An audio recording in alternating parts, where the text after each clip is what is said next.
আব্দুল লতিফ প্রশ্ন করেছেন যে আসসালামু আলাইকুম রহমতুল্লাহ। ওয়ালাইকুম আসসালাম। মসজিদের সাথে লাগানো রাস্তা আছে, যদি রাস্তায় জানাজার নামাজ পড়া হয় তবে চলাচলের সাময়িক অসুবিধা হবে, তাহলে কোথায় নামাজে জানাজা আদায় করা উত্তম হবে, মসজিদে নাকি রাস্তায়?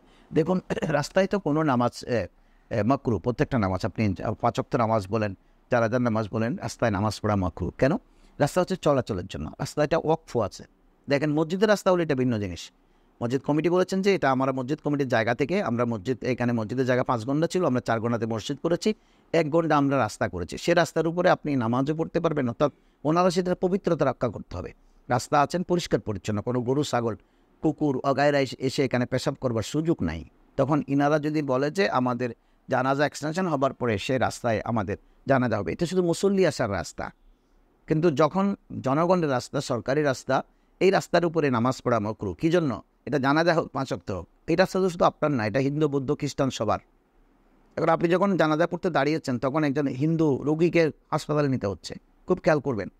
তখন সে নিতে পারছে না, দেরি করার কারণে রোগীটি মারা যাবে।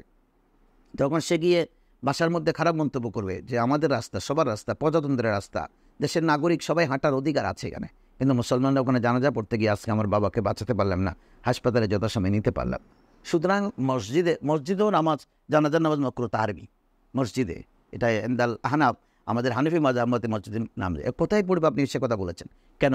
আপনি সব কিছু করার জন্য তো আপনার আছে, জায়গা আছে, কিন্তু জানাজার নামাজের জন্য আপনি কোনো মাঠ রাখলেন না কেন? এলাকাবাসী সবাই মিলে জানাজার নামাজের জন্য একটা মাঠ কিনে নেবেন, অথবা গভর্নমেন্ট প্রতিটা ওয়ার্ডে জানাজার জন্য মাঠ বরাদ্দ দেবেন। আপনি বলবেন যে হুজুর বরাদ্দ করতে গেলে মাঠ তো নয়, মাঠ তো ছিল, যেমন জাম্বুরি মাঠকে আপনি পার্ক করেছেন। জাম্বুরি মাঠের জন্য আপনি একটা অংশ জানাজার জন্য রাখতে পারতেন, ঈদগার জন্য রাখতে পারতেন। আপনি সরকার বরাদ্দ দেবে, এটা সরকারের দায়িত্ব মুসলমান দেশে। আমি উজবেকিস্তান সফর করেছি, গভর্নমেন্টের পক্ষ থেকে সব মসজিদ করে দিচ্ছে, কোনো পাবলিক মসজিদ করবার সুযোগ নাই। গভর্নমেন্ট বললেন যে আপনাকে কোন জায়গায় মসজিদ হবে, কোথায় দরকার, শুধু আমাকে ইনফর্ম করবেন, আমি গিয়ে ওখানে জায়গা, আমার সরকারি জায়গাকে আমি মসজিদের জন্য অক্ষ করে দেবো এবং মসজিদ করে দেবো।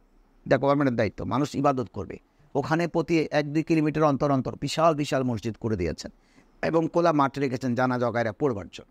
এখন আপনি বলবেন, আপনি যুক্তি দেখাবেন যে আমাদের দেশে মানুষ বেশি, আমরা তো থাকবার জায়গা পাচ্ছি না। সব কিছুর জন্য কিন্তু জায়গা আছে, পার্ক করার জন্য জায়গা আছে, খেলাধুলার জন্য জায়গা আছে, আপনি দলীয় জনসেবা করবার জন্য জায়গা আছে, কিন্তু মুসলমানদের জানাজাটা শেষ বিদায় দেওয়ার জন্য জায়গা নেই। কেন? প্রতিটি ওয়ার্ডে এই ওয়ার্ড কাউন্সিলরের উদ্যোগে একটা জায়গা কিনে নেওয়া যায়। আমার ধর্নাঢ্য লোকেরা আছে না, ধর্নাঢ্য লোকদের কাছে আমি যদি সরকারের অ্যাকোমোডেশন না হয়, সরকার যদি টাকা দিতে না পারে, ধর্নাঢ্য লোকদের থেকে চাঁদা নেবে, অনেক আছেন চাঁদা দেবে। মসজিদ যেভাবে করছি সেভাবে আমরা ঈদগাহ এবং জানাজার জন্য মাঠ তৈরি করব এবং সবার কাছ থেকে টাকা উত্তোলন করে সহি সালামতে একটা জায়গা দেখে আমরা সুন্দর করে জায়গাটা কিনে সেটাকে আমরা সংস্কার করে চতুর্দিকে বাউন্ডারি দিয়ে আমরা এটা ঈদগাহ এবং জানাজার নামাজের জন্য ব্যবহার করব। এবং এলাকায় একটা ওয়ার্ডে যত জানাজা হবে ওরা জানাজার কফিনটা ওখানে নিয়ে আসবে। ওয়ার্ড কতটুকু? ওয়ার্ড হয়তো 1 মাইল 1 মাইল বা 1-1.5 মাইল, তো দূর থেকে জানাজা ওখানে আসতেই পারে, কোনো অসুবিধা নেই।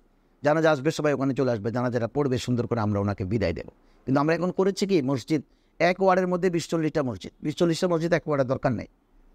আপনি খুব খেয়াল করবেন, এতটা মসজিদ দরকার কি? আপনি যে এলাকায় থাকেন, ফকিরহাটে কয়টা মসজিদ দেখেন, কি দরকার এতটা মসজিদ? একটা মসজিদের জায়গা জনগণ চাইলে যিনি জিতছেন উনি অক্ষ করতে পারেন জানা যায় এবং ঈদের নামাজের জন্য। তবে সেটা তার খেলাধুলা করা যাবে না, বিয়ে শাদী করা যাবে না, সেটাতে গরু ছাগল চড়ানো যাবে না, কারণ বিয়ে শাদীতে আপনি নাচবেন, ওই মাঠে জানাজা হয়। কথা বুঝতে পেরেছেন?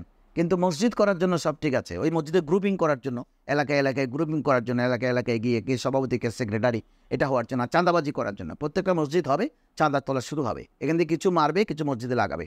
আব্দুল লতিফ ভাই, আপনি কষ্ট নেবেন, আমি একটা স্পষ্টবাদী মানুষ, আপনাকে আমি চিনি, আপনি আমার বন্ধু।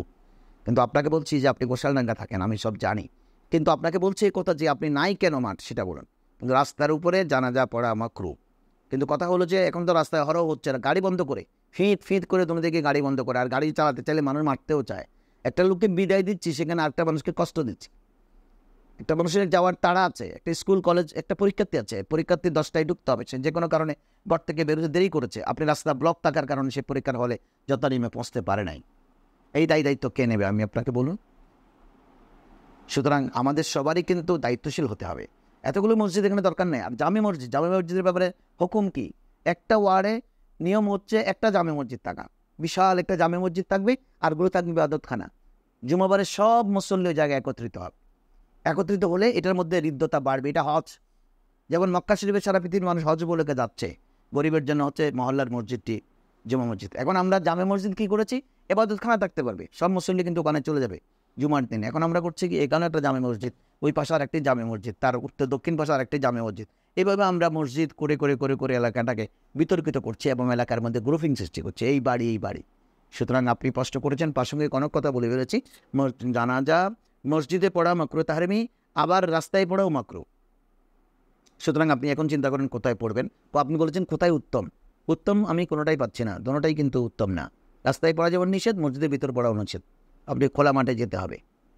তো খোলা মাঠে এখন মসজিদে আমরা করতেছি কীভাবে, মসজিদ যদি করতে হয়, মসজিদের জানাজার কফিন মসজিদের পশ্চিম পাশে বাইরে থাকবে, 1-2 কাতার মুসল্লি বাইরে দাঁড়াবে, তারপরে বাকিগুলো মসজিদের ভিতর থাকবে, কন্টিনিউ করবে।